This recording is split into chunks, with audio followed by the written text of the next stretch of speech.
Good morning, fellow road trippers. Yogi here, doing okay.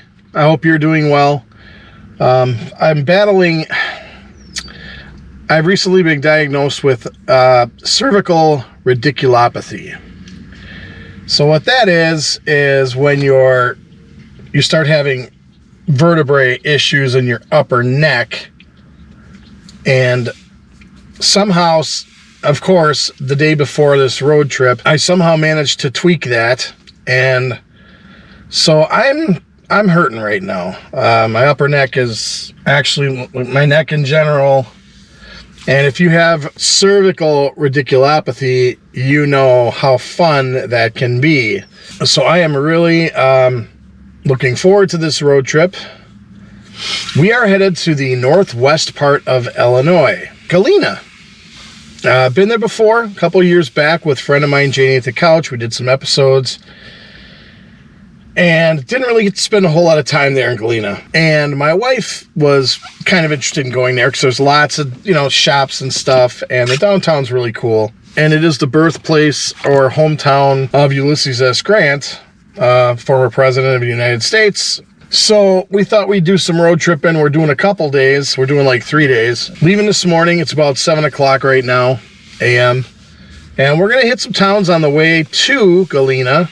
We're actually not staying in Galena. We're staying in southwestern Wisconsin, town called Dickiesville, which is about 20 minutes from Galena. So yeah, that's our plan. Our plan is to head west and south. Hopefully this neck thing, I can't even really, that's about the extent of turning my head that way. And this way, about the same. Imagine having a stiff neck, but it's like a bad stiff neck. That's what cervical radiculopathy is. So, enough of my yammering, folks. My car's in the shop, actually. It's as you could tell from previous episodes, there was a lot of noise, and it turns out I have some control arm issues, bearing issues, which I thought, just by listening to the roar underneath the car, that's what was going on. So that's in the shop right now, getting fixed while we're gone. Hopefully I'll get that back on Thursday. Today is Tuesday, July 9th as I film this. So yeah, let's get this road trip started.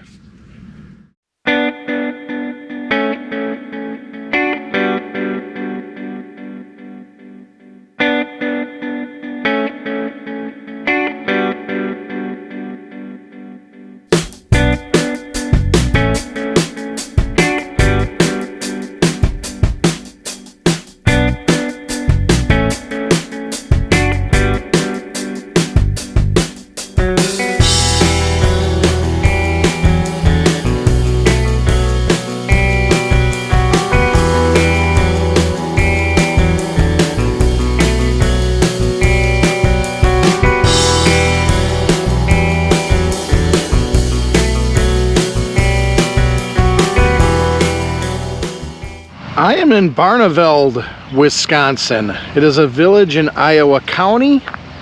Population was 1,331 as of the 2020 census. There's the water tower.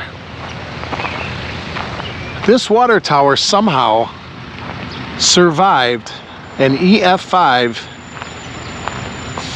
or as they say now, F5 tornado. This F5 tornado struck at 12:41 a.m. on June 8th, 1984. So this is the 40th anniversary of that tornado, that event. And as I film this, it's actually a month later. Well, a month and a day. It's July 9th right now. I remember seeing all the infamous photos of the whole town being destroyed, but somehow that water tower stood. It was a part of a large outbreak of storms that started the evening before, with tornadoes also touching down in Kansas, Missouri, Iowa, and Minnesota. Although a tornado watch had been issued late on the night of June 7th, most residents were unaware that a storm was approaching until they were awakened by a lightning strike and an instantaneous clap of thunder just before 12:41 a.m. The 0.4 mile tornado caused F5 damage, the highest level on the Fujita scale.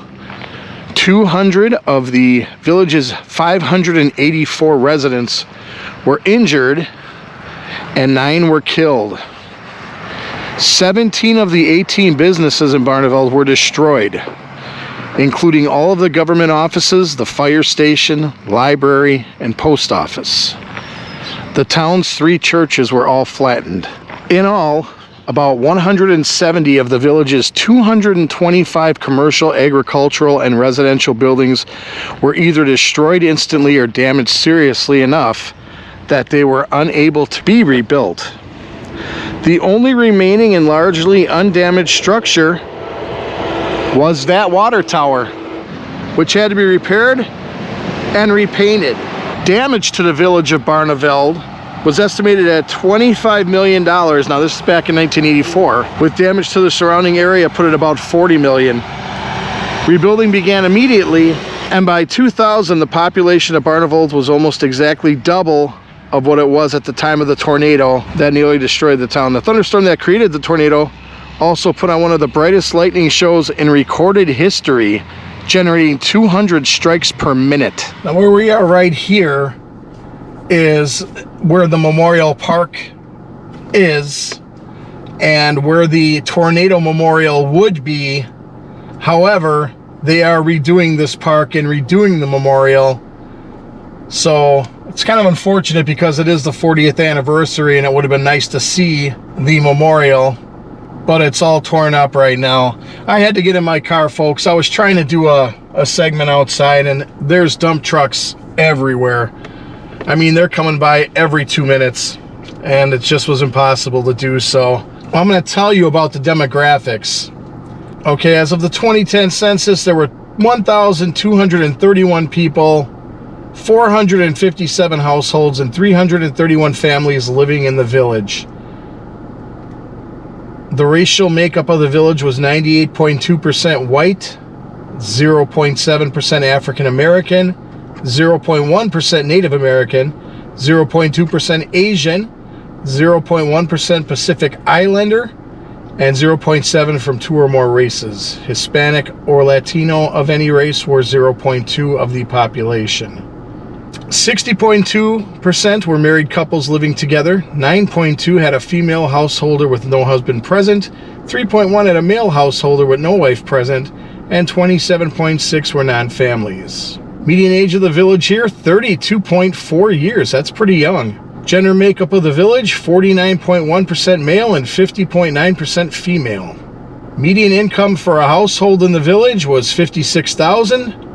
Males had a median income of $34,107 versus $25,480 for females.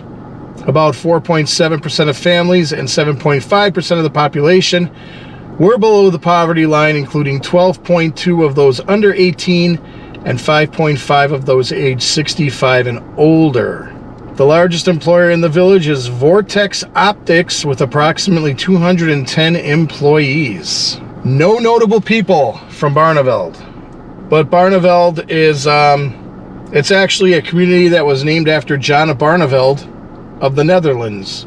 And unfortunately, Barneveld's claim to fame was the 1984 tornado that pretty much destroyed the town except for that water tower.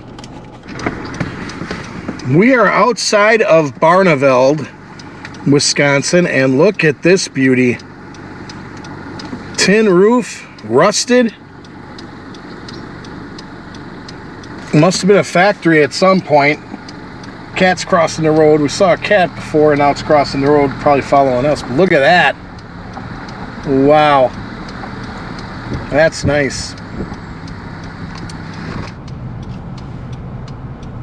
Yeah, look at that. Is that neat or what?